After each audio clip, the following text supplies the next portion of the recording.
have to say, I'm really happy with how my roses are looking this year. And that's because I've got a simple tip that might help you get really lovely flowers from your roses too. And it involves this, the humble banana skin. Now, there's plenty of advice out there.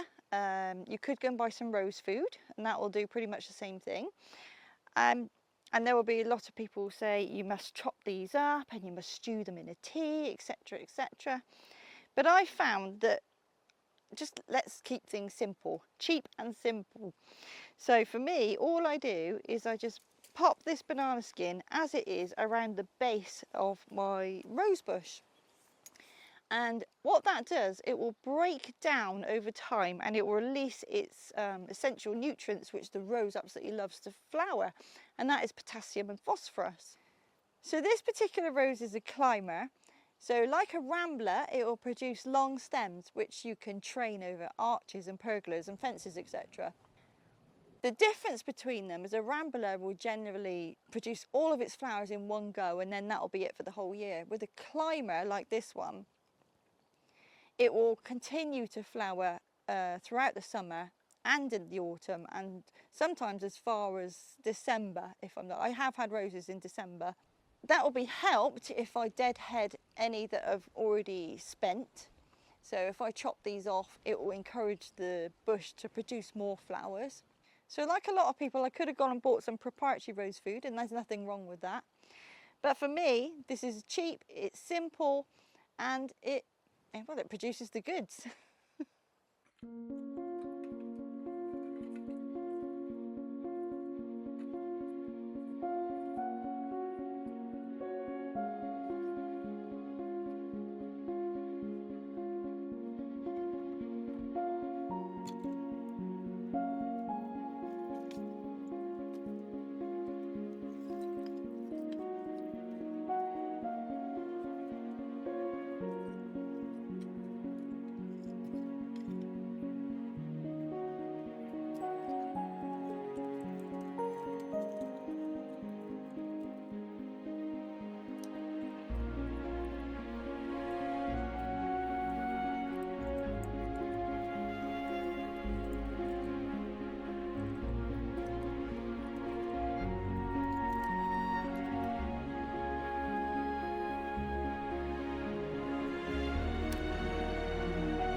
Hey Daisy, come to supervise. You come to see what's going on because this has changed.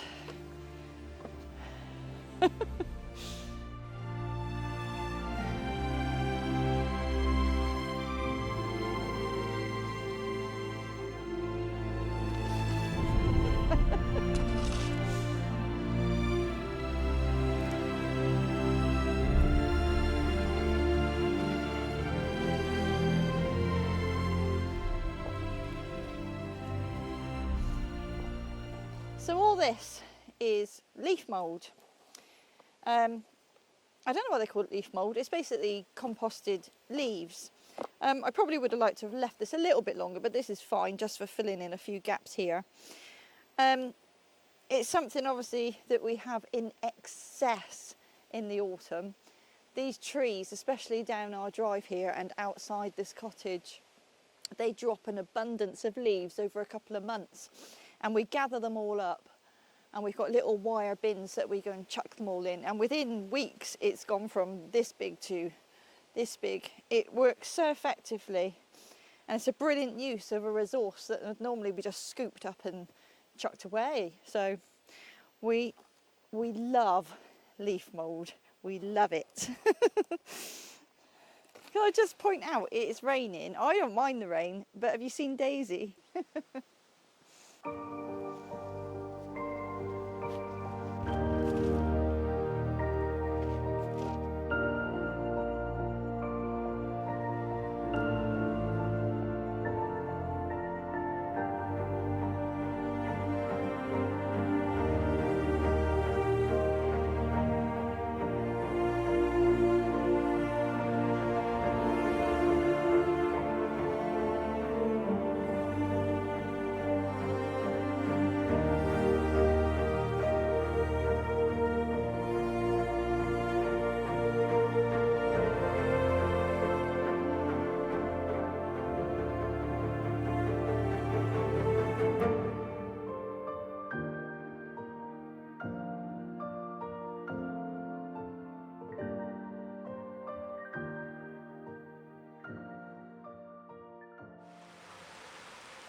So as our regular viewers know, Brendan and myself are really passionate about wildlife and encouraging as much diversity as we possibly can.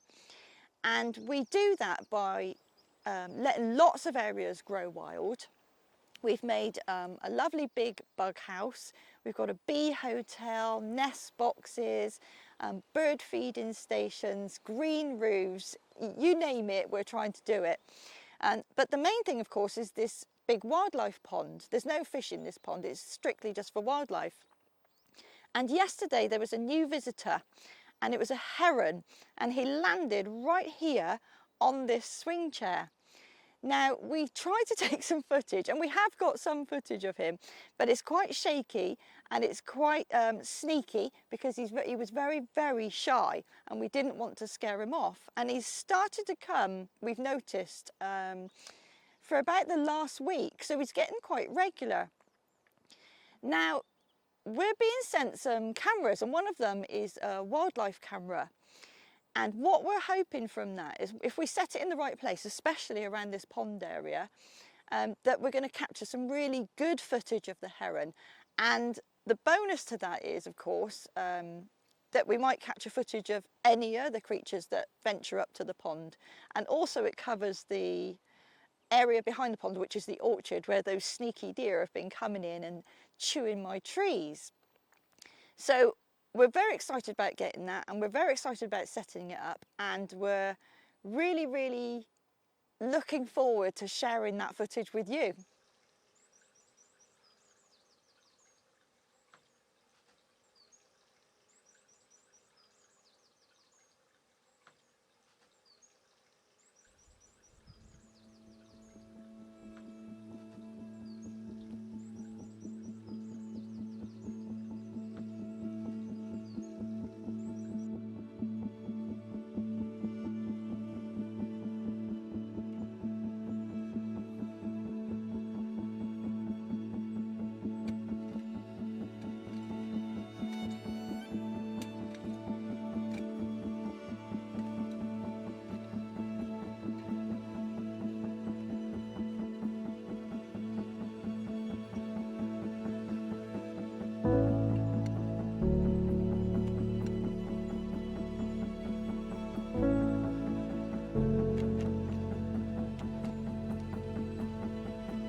That's part of the path, isn't it? Yeah.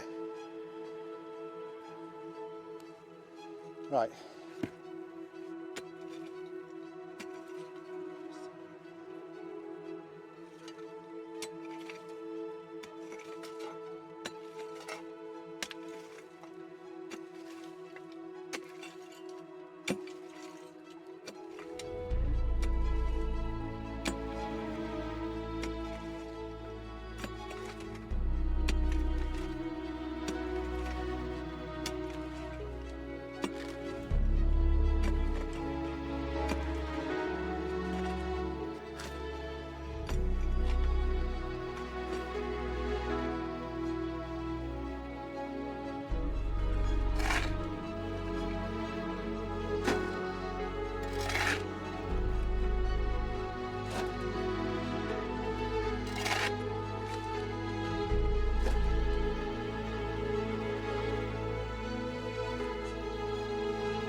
I just tell you what.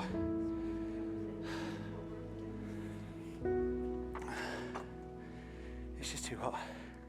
So we've talked a lot in the past about how we heat our tiny home in the winter when it's cold, and that's with our diesel heater, and that works really efficiently and keeps us lovely and toasty. But what we haven't talked about is how we keep cool in our tiny house being completely off grid.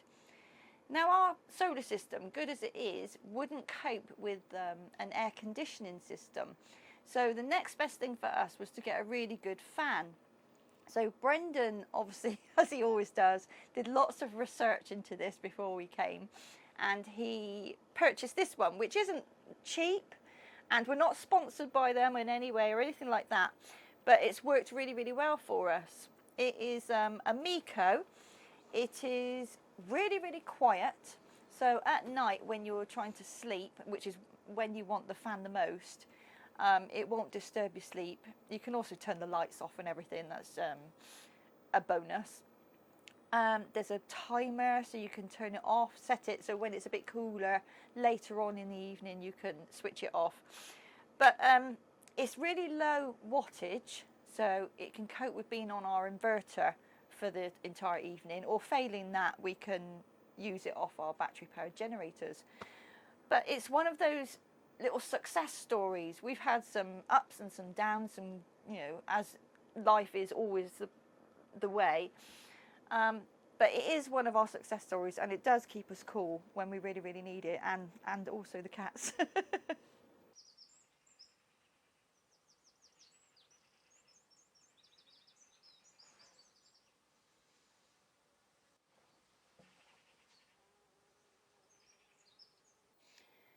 Just when I thought I'd seen it all, the other day I was sat with my camera on the deck trying to get some more bird footage, and I was looking at our little bug house over there, and there was a little great tit, and he was completely splayed out with his little wings stuck right out to the side next to him, and it was during this heat wave. So I thought, well, it's probably to do with that. So I went and had a quick look on the internet to see if I could figure out. But to be honest, it didn't really make sense. It said that they'll do that to sunbathe, to warm up after the night. But this was in the middle of the day. It was really, really hot. There was no need to warm up, I assure you.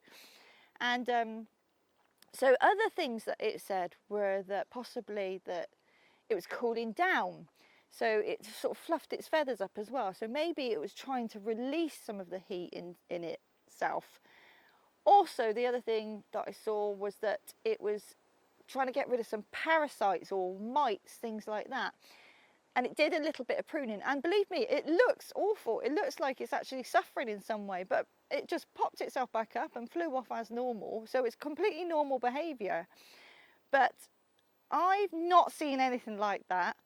And of course, I was really pleased to have caught it on camera. And believe me, I promise you that bird did get up and fly away absolutely normally.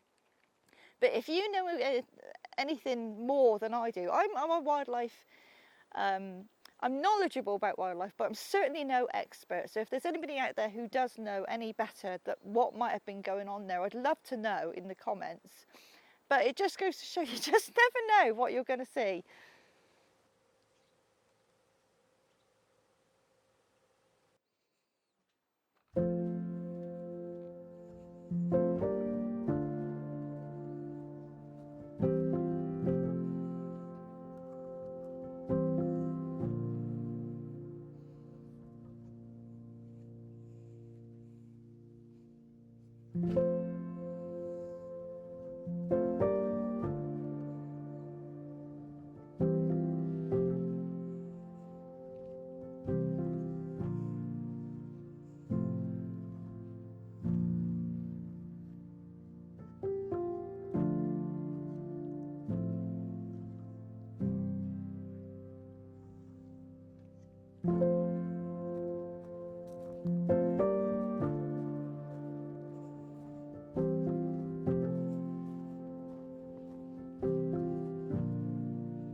We've been really busy the last couple of weeks. We've had quite a big job on, and we've been trying to squeeze all this in, and we've done pretty well actually, considering you would not believe what it's been like.